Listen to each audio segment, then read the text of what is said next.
Hello my dear friends, you're in the Military Summary channel, and today we will discuss the situation in Ukraine on the 27th of July of 2024.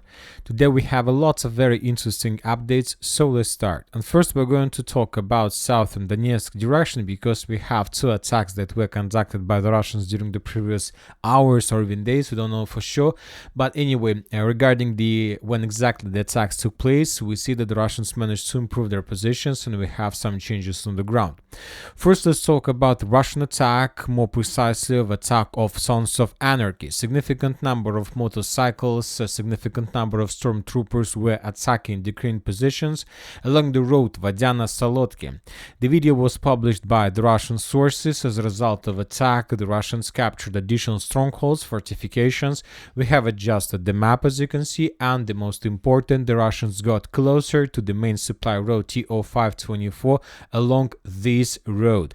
So this is obviously very important progress by the Russians. We see that Ukrainians can't stabilize the situation. The Ukrainians suffer significant losses and the Ukrainians are falling back. They're withdrawing their positions towards coal mine, towards Vadyana itself.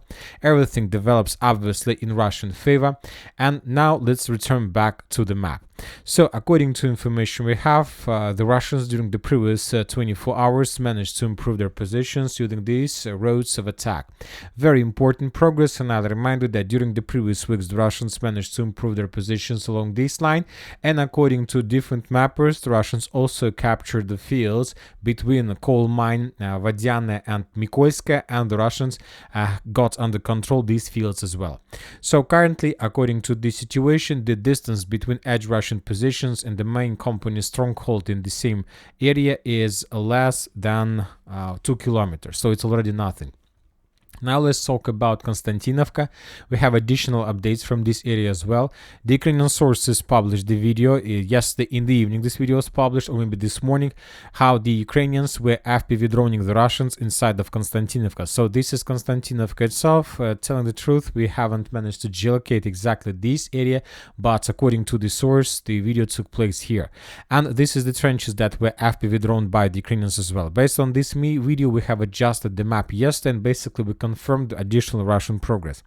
Today, the Ukrainians published another video. The special battalion of 214th battalion published the video of how the Ukrainians were repelling another wave of attack of armed forces of Russian Federation with significant number of armored vehicles, tanks, and personnel.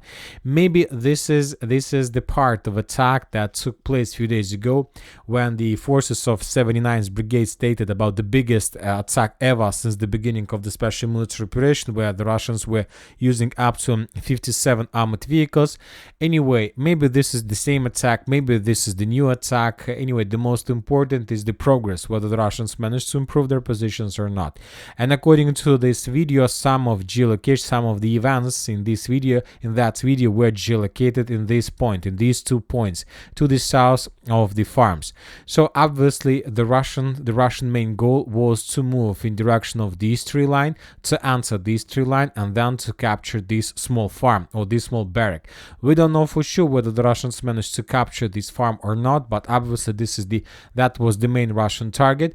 Based on this video, we have adjusted the map and added additional square kilometers of these fields under complete Russian control.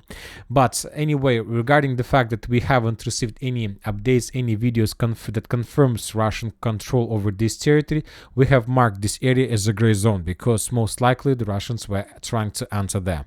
Furthermore, the Russian sources published additional videos of how they were bombing and attacking the Ukrainian forces in the southeastern part of Krasnohorivka, how they were Konstantinivka, how the Russians were bombing this territory. Probably this is the part of artillery preparation before further attempts to attack.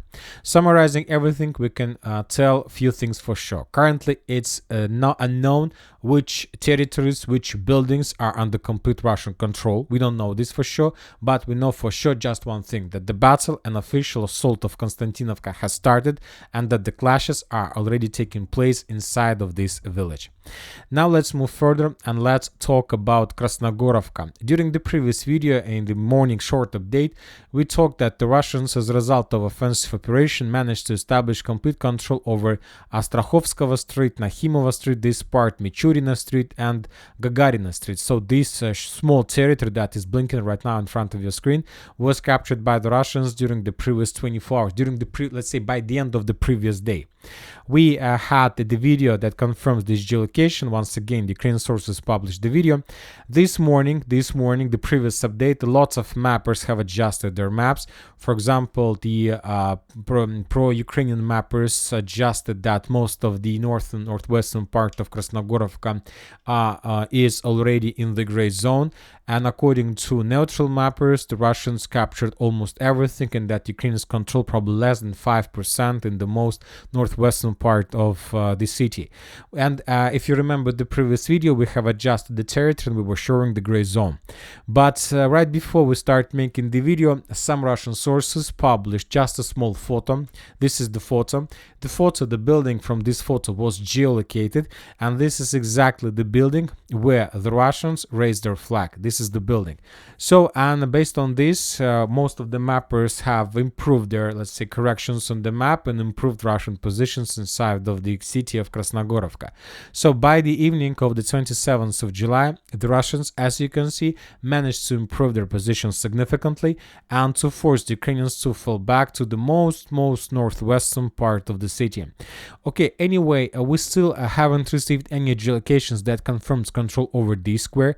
We don't have anything regarding this part of the area. Maybe this area is a gray zone, maybe under complete Ukraine control.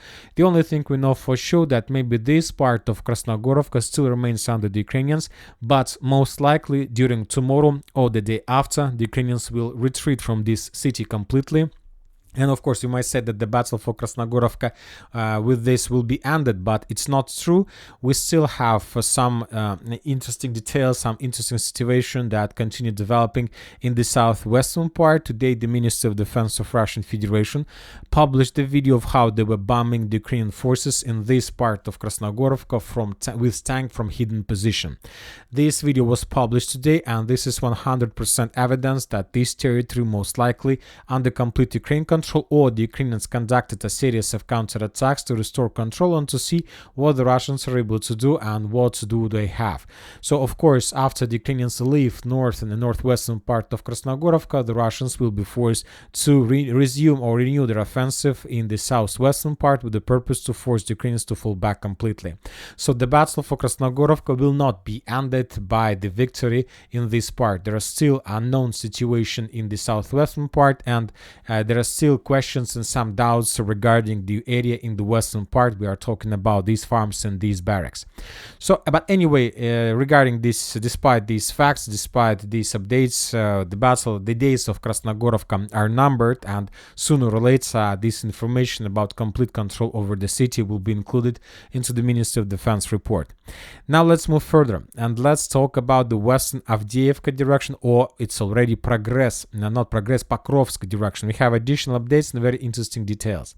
First of all, during the previous 24 hours, the Russians published significant number of videos from the road between the city of Pokrovsk and the city of Grodovka. So currently, as you can see, there are not so many roads that Ukrainians can use to supply and support their forces, and one of the most important roads is going through Mirgorod to the south, then to the east to Grodovka, and through Grodovka to the city of Ivanovka and to the city of village Vesole. So these two cities, these two villages is the first defense belt of Pokrovsk direction. So the Ukrainians are using this road for different purposes: evacuation, supply, support.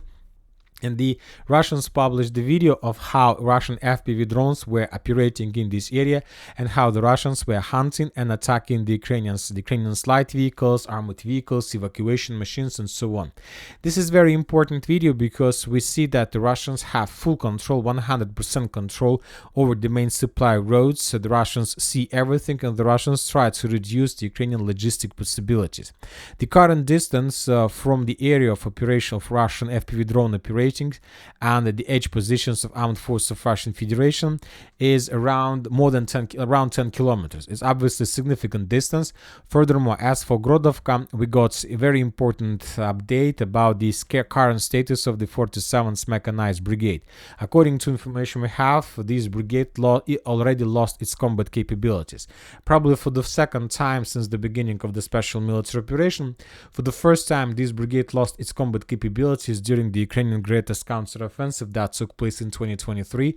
This brigade was in the first wave of attack, and it was defeated very fast after the beginning of the Ukraine greatest counteroffensive. And today, on the 27th of July, we start receiving that this brigade lost its combat capabilities for the first time. And there are a lot of reasons for this, because for the first time we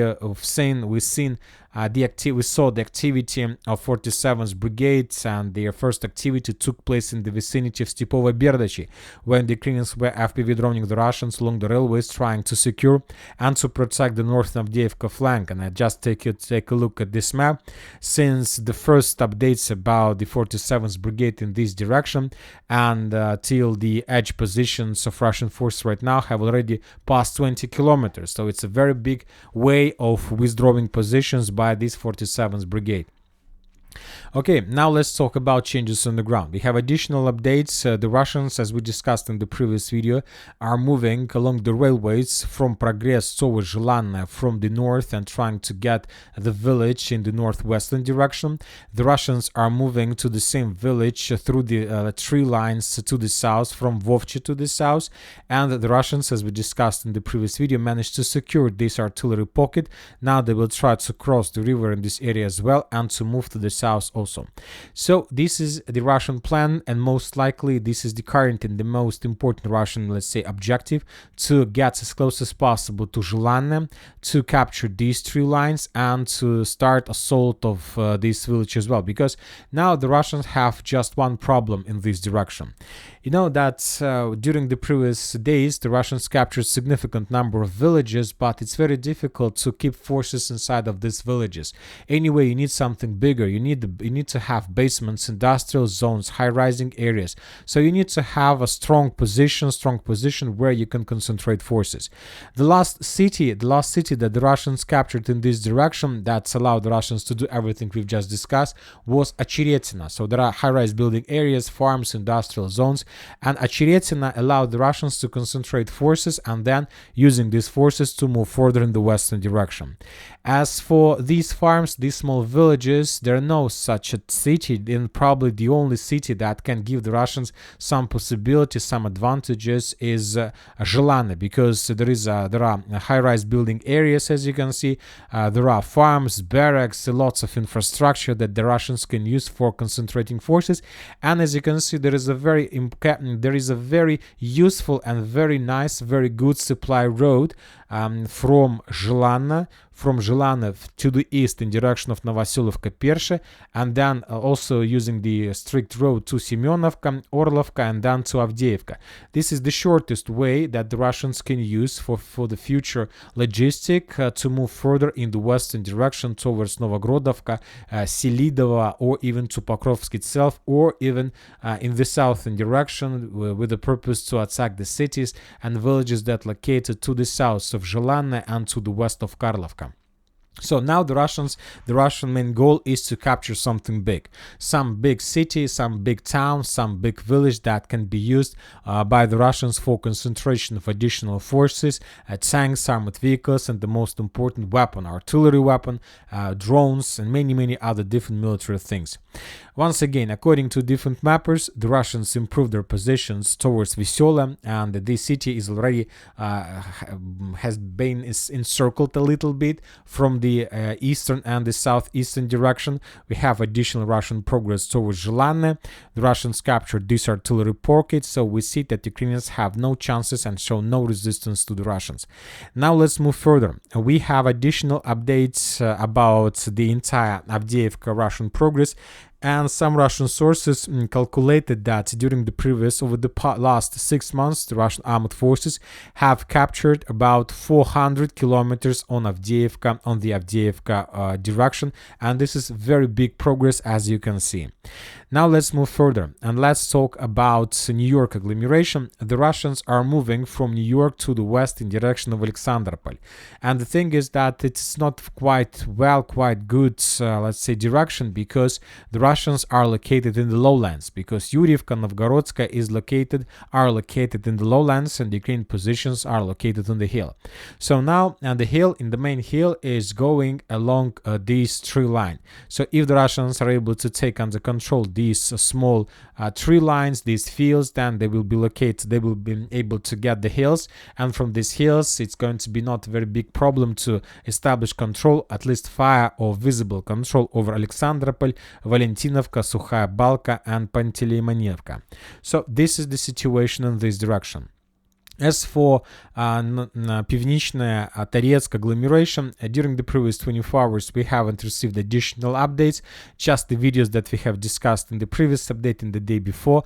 The Russians captured a very big part of Zalizny, a very big part of Pivnichna, and now everything tells us that the Russians are planning to attack in direction of the college, this one, and they're planning to use this foothold, this high-rise building area, college itself, as the biggest stronghold, as the biggest foothold of the Russians before moving further in direction of Toretsk. Now let's go to Chasiv Yar. We don't have any changes on the ground, but we have very interesting statistics. During the previous 24 hours, the Russians published significant number of videos of how they were FPV droning the Ukrainian personnel carriers M113. For example, in this video, the Ukrainians were trying to bring additional reinforcements and reserves to Kalinovka direction with M113 armored vehicle, but this vehicle was destroyed as a result of FPV drone strike or Lancet strike. In this video, we can see another vehicle that Ukrainians sent to Siversk and Donbass Canal, but as a result of strike, artillery strike or FPV drone strike or something like this, another personnel carrier was destroyed. And as you can see, somebody managed to survive and run away from that vehicle. In this video, for example, we can see another FPV drone strike on Ukrainian positions, another Ukrainian Max Pro probably, that most likely was damaged or destroyed. So what does it mean? As we can see, the Russians were attacking the Ukrainians along the main supply roads, so which confirms the same situation as we just discussed in direction of Progress. The Russians established complete control over the main supply road, trying to reduce the Ukrainian reinforcements reserves, while the main Russian army trying to develop their positions along Progress, Vovcha, Toretsk, Zhelana, Vesyola. So this is like the Russian tactics that they're using right now on many directions. And they're doing the same here as well. So while the Ukrainians are trying to send additional reinforcements from Chasiv Yar itself to the village of Kalinovka using this road, while they're trying to move the same direction using the northern roads, the Russians are hunting them and destroying them. These attacks, first of all, leads to complete collapse of Ukrainian logistic and the most important, complete absence of reinforcements and evacuation from the forest of Orlova. So the Ukrainians don't have proper support and proper supply in this side of Siversk Canal, Donbass Canal, in the area of Kalinovka village, which confirms that most likely this forest and Kalinovka itself, this part of Kalinovka itself, are the primary targets of the Russian forces. And currently, due to complete absence of any updates and any geolocations from this area, we can make a conclusion that currently there are very heavy clashes exactly in this part of Chasiv Yar. And most likely during the next few days, maybe a week, the Russians will publish first geolocations that confirms complete control over the forest of Urochiще Orlova. If this information is correct, will be confirmed, then the Ukrainians will lose another very important foothold on their side of Siversk Donbass Canal. Now let's move to Siversk. As for this territory, we have significant number of artillery strikes, FPV drone strikes, strikes, counter-artillery duels. The Russians are hunting Ukraine artillery systems, their tanks from hidden positions. The Russians are using Krasnohorivka accurate shells. The Russians are using FPV drones. Few more M113 personnel carriers were destroyed as a result of Russian FPV drone strike. So as for this direction, we can see the same story, at least particularly about Razdulovka direction. For example, we discussed in the previous updates that the Russians are trying to answer Perezhne and that the Russians are trying to answer Fyodorovka. And to do this, first of all, the Russians need to establish complete control over the roads that goes here. So, and we see, and during the previous, by the way, 2 weeks, we got significant number of geolocations of how the Russians were destroying Ukrainian positions, or Ukrainian forces, attacking Ukrainian forces exactly along the main supply roads. And most of these videos show us how the Ukrainian soldiers in an additional reinforcement is heading from the north to the south. And once again, while the Russians control the roads, the main forces are trying to answer these 2 villages. The same story we can see everywhere, not just in Siversk direction, everywhere, including northern Kupyansk and the southern Kupyansk direction. As for the southern Kupyansk direction, we expect that very soon there are going to be very interesting and very heavy clashes.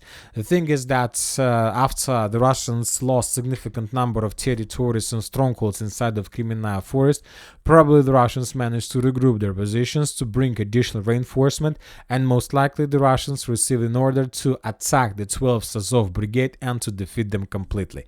I remind you that this 12th Azov Brigade was responsible for defense of Azov, for the city of Mariupol, for Azovstal, and then they were defeated. Most of them were captured, then they returned back to Ukraine. So now the Russians will try to fight with them, and we see already a significant number of geolocations, how the Russians were bombing the Ukrainian positions, preparing the foothold before further offensive.